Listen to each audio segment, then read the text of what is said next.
Suatu ketika ada hamba Allah yang beribadah kepada Allah selama 500 tahun di atas sebuah bukit.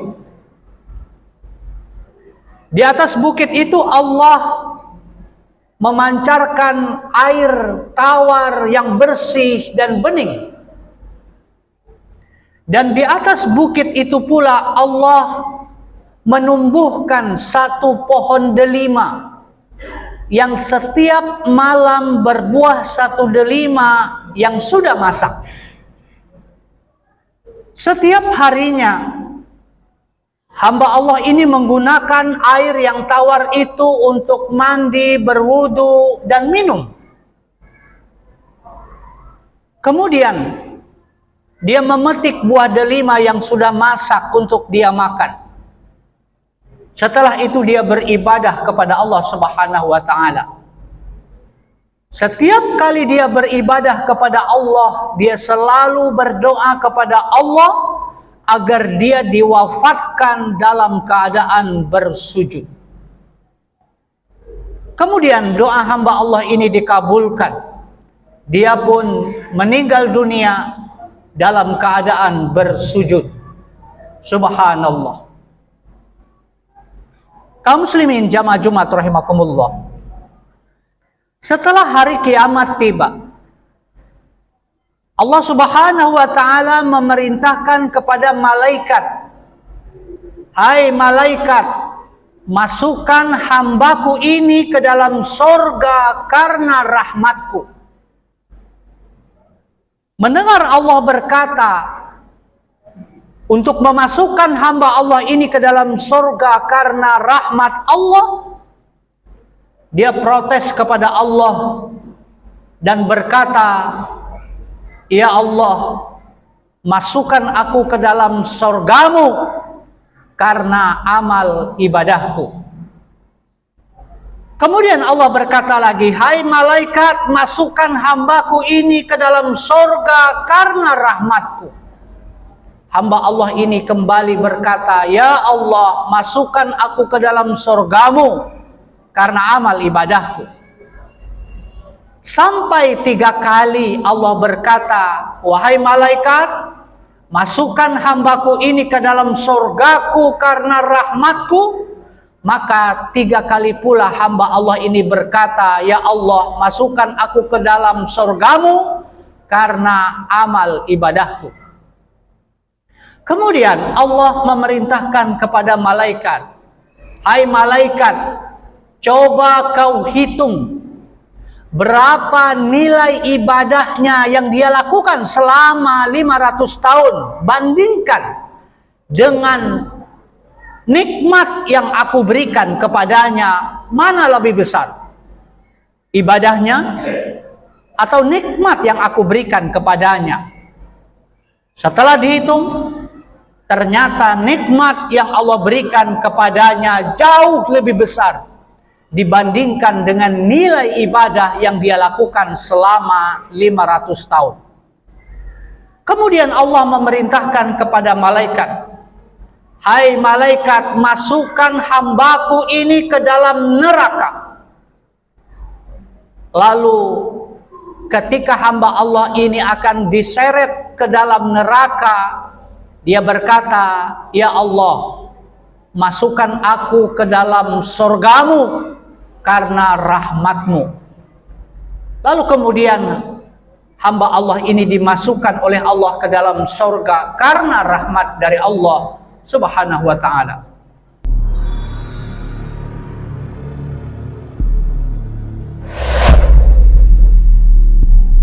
Assalamualaikum warahmatullahi wabarakatuh.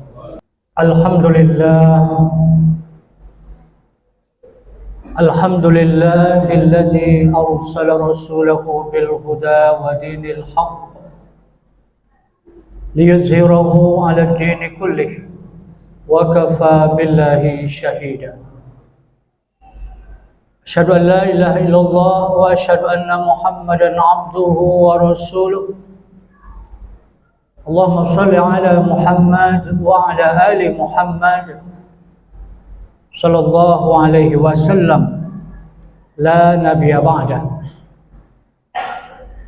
أما بعد فيا أيها المسلمون أوصيكم بتقوى الله وطاعته لعلكم ترحمون.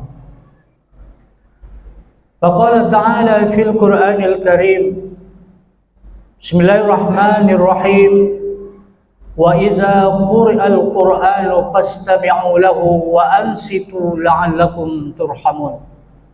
صدق الله العظيم.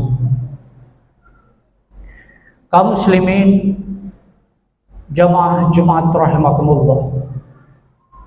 Judul khutbah yang akan khatib sampaikan kali ini adalah rahmat Allah dan cara mendapatkannya.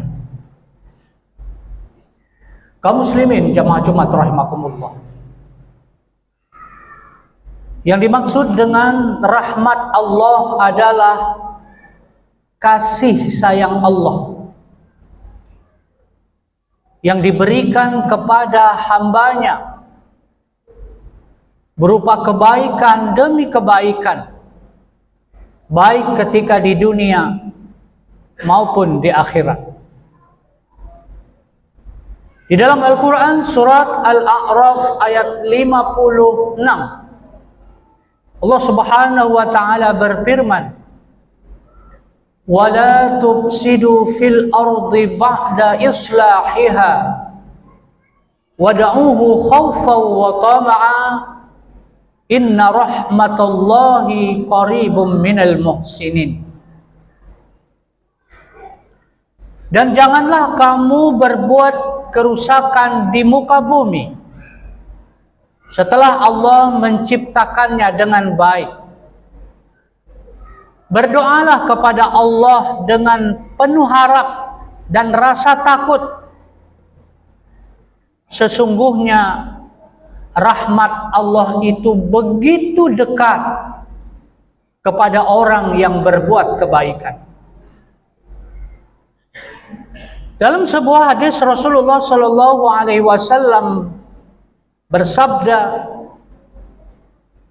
tidak seorang pun di antara kamu yang masuk surga karena amal ibadahnya dan juga ibadahku, kata Rasulullah. Tetapi seseorang itu masuk surga karena rahmat dari Allah Subhanahu wa taala. Kaum muslimin jamaah Jumat rahimakumullah. Dalam konteks ayat dan hadis ini ada dua riwayat menjelaskan. Pertama, suatu ketika ada hamba Allah yang beribadah kepada Allah selama 500 tahun di atas sebuah bukit. Di atas bukit itu Allah memancarkan air tawar yang bersih dan bening. Dan di atas bukit itu pula Allah menumbuhkan satu pohon delima yang setiap malam berbuah satu delima yang sudah masak. Setiap harinya hamba Allah ini menggunakan air yang tawar itu untuk mandi, berwudu, dan minum. Kemudian dia memetik buah delima yang sudah masak untuk dia makan.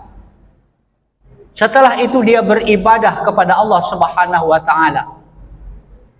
Setiap kali dia beribadah kepada Allah, dia selalu berdoa kepada Allah agar dia diwafatkan dalam keadaan bersujud. Kemudian doa hamba Allah ini dikabulkan. Dia pun meninggal dunia dalam keadaan bersujud. Subhanallah. Kaum muslimin jamaah Jumat rahimakumullah. Setelah hari kiamat tiba, Allah Subhanahu wa taala memerintahkan kepada malaikat, "Hai malaikat, masukkan hambaku ini ke dalam sorga karena rahmatku. Mendengar Allah berkata untuk memasukkan hamba Allah ini ke dalam sorga karena rahmat Allah, dia protes kepada Allah dan berkata, "Ya Allah, masukkan aku ke dalam sorgamu karena amal ibadahku." Kemudian Allah berkata lagi, "Hai malaikat, masukkan hambaku ini ke dalam sorga karena rahmatku." Hamba Allah ini kembali berkata, "Ya Allah, masukkan aku ke dalam sorgamu karena amal ibadahku." Sampai 3 kali Allah berkata, "Wahai malaikat, masukkan hambaku ini ke dalam sorgaku karena rahmatku." Maka 3 kali pula hamba Allah ini berkata, "Ya Allah, masukkan aku ke dalam sorgamu karena amal ibadahku." Kemudian Allah memerintahkan kepada malaikat, "Hai malaikat, coba kau hitung berapa nilai ibadahnya yang dia lakukan selama 500 tahun. Bandingkan dengan nikmat yang aku berikan kepadanya, mana lebih besar? Ibadahnya atau nikmat yang aku berikan kepadanya?" Setelah dihitung, ternyata nikmat yang Allah berikan kepadanya jauh lebih besar dibandingkan dengan nilai ibadah yang dia lakukan selama 500 tahun. Kemudian Allah memerintahkan kepada malaikat, "Hai malaikat, masukkan hambaku ini ke dalam neraka." Lalu ketika hamba Allah ini akan diseret ke dalam neraka, dia berkata, "Ya Allah, masukkan aku ke dalam surgamu karena rahmatmu." Lalu kemudian hamba Allah ini dimasukkan oleh Allah ke dalam surga karena rahmat dari Allah Subhanahu wa ta'ala. Kaum muslimin, jamaah Jumat rahimakumullah. Riwayat kedua. Suatu ketika Imam Al-Ghazali, seorang ulama besar, Hujjatul Islam, sedang menulis sebuah kitab. Ketika dia menulis sebuah kitab, tiba-tiba seekor lalat hinggap di ujung penanya dan meminum tinta yang ada di ujung pena. Karena kasihan, Imam Al-Ghazali membiarkan lalat itu meminum tinta yang ada di ujung penanya. Kaum muslimin, tidak lama setelah kejadian itu, Imam Al-Ghazali meninggal dunia. Setelah dia meninggal dunia, seorang sahabat Imam Al-Ghazali bermimpi bertemu dengannya. Lalu terjadilah dialog. "Wahai Hujjatul Islam, bagaimana perlakuan Allah kepadamu di sana?" Imam Al-Ghazali menjawab, "Alhamdulillah, Allah telah menempatkan aku di sisinya, di tempat yang mulia." Gerangan apa yang menyebabkan Allah menempatkanmu di sisi yang mulia? Apa karena ibadahmu? Apa karena ilmumu yang luas? Imam Al-Ghazali menjawab, "Bukan. Bukan karena ibadahku, bukan karena ilmuku, tetapi Allah menempatkan aku di sisinya, di tempat yang mulia, karena aku pernah membiarkan seekor lalat meminum tinta di ujung penaku karena aku kasihan kepadanya." Kaum muslimin, jamaah Jumat rahimakumullah, cuplikan 2 kisah ini memberikan pelajaran kepada kita bahwa rahmat Allah adalah sesuatu yang sangat penting untuk kita dapatkan. Karena sebesar apapun nilai ibadah yang kita lakukan, meskipun selama 500 tahun, ternyata tidak cukup untuk menebus sorga yang Allah berikan kepada kita. Lalu bagaimana cara kita untuk mendapatkan rahmat Allah? Pertama, untuk mendapatkan rahmat Allah adalah kita harus taat dan patuh kepada Allah Subhanahu wa Ta'ala dan Rasul-Nya. Karena kepatuhan inilah yang menyebabkan rahmat Allah datang kepadanya. Yang kedua, cara kita untuk mendapatkan rahmat dari Allah adalah banyak berdoa kepada Allah agar Allah memberikan rahmatnya kepada kita. Salah satu doa yang paling sering diucapkan oleh baginda Nabi kita Muhammad sallallahu alaihi wasallam adalah Rabbana la tuzigh qulubana ba'da iz hadaitana wa hab lana min ladunka rahmah innaka antal wahhab. Jangan sampai kita sebagai kaum muslimin hamba Allah tidak hafal dengan doa ini. Ya Allah, jangan Engkau palingkan hati kami setelah Engkau memberikan hidayah kepada kami. Ya Allah, berilah rahmat-Mu kepada kami, karena Engkau Maha Pemberi rahmat. Yang ketiga, cara kita untuk mendapatkan rahmat dari Allah Subhanahu wa Ta'ala adalah banyak melakukan amal ibadah di dalam masjid. Karena di masjid inilah Allah paling banyak membukakan pintu-pintu rahmatnya. Itulah sebabnya ketika kita masuk masjid, Rasulullah menganjurkan agar kita berdoa, Allahumma ftahli abwaba rahmatik. Ya Allah, bukakanlah kepadaku pintu-pintu rahmat-Mu.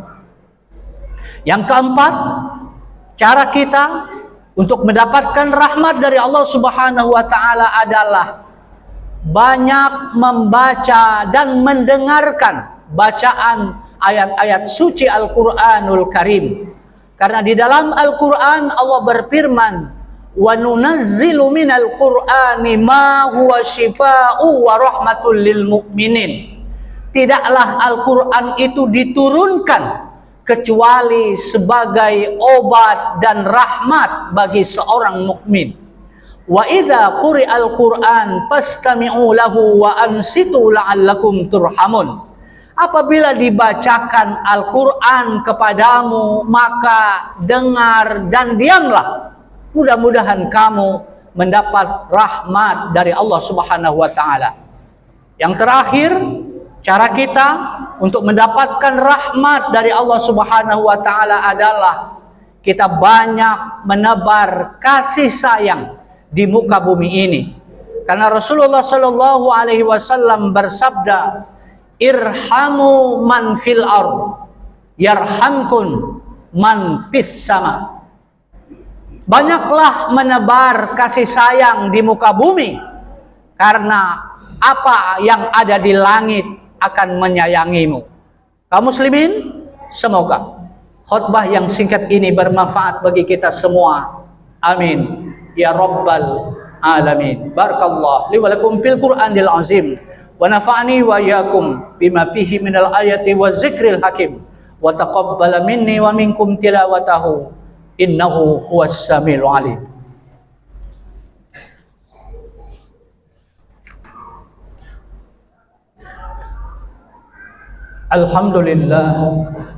Alhamdulillahillazi amarna bittaqwa. Asyhadu an la ilaha illallah wa asyhadu anna Muhammadan abduhu wa rasuluh. Allahumma shalli ala Muhammad wa ala ali Muhammad sallallahu alaihi wasallam la nabiyya ba'da. Amma ba'du fa ya ayyuhal muslimun ittaqullaha haqqa tuqatih wa la tamutunna illa wa antum muslimun. Qala Allah Ta'ala fil Qur'anil Karim, innallaha wa malaikatahu yusalluna 'alan nabi ya ayyuhallazina amanu sallu 'alaihi wa sallimu taslima. Waradallahu an ashabihi wa qarbatihi wa azwajihi wa zurriyyatihi ajma'in. Wa anil khulafa'ir rasyidin Abi Bakr wa Umar wa Utsman wa Ali wa anit tabi'in wa tabi'in wa man tabi'ahum bi ihsanin ila yaumiddin. اللهم اغفر للمسلمين والمسلمات والمؤمنين والمؤمنات الأحياء منهم والأموات وتابع بيننا وبينهم بالخيرات رب اغفر وارحم وأنت خير الراحمين ربنا آتنا في الدنيا حسنة وفي الآخرة حسنة وقنا عذاب النار عباد الله إن الله يأمركم بالعدل والإحسان وإيتاء ذي القربى وينهى عن الفحشاء والمنكر والبغي يعظكم لعلكم تذكرون ولذكر الله أكبر أقم الصلاة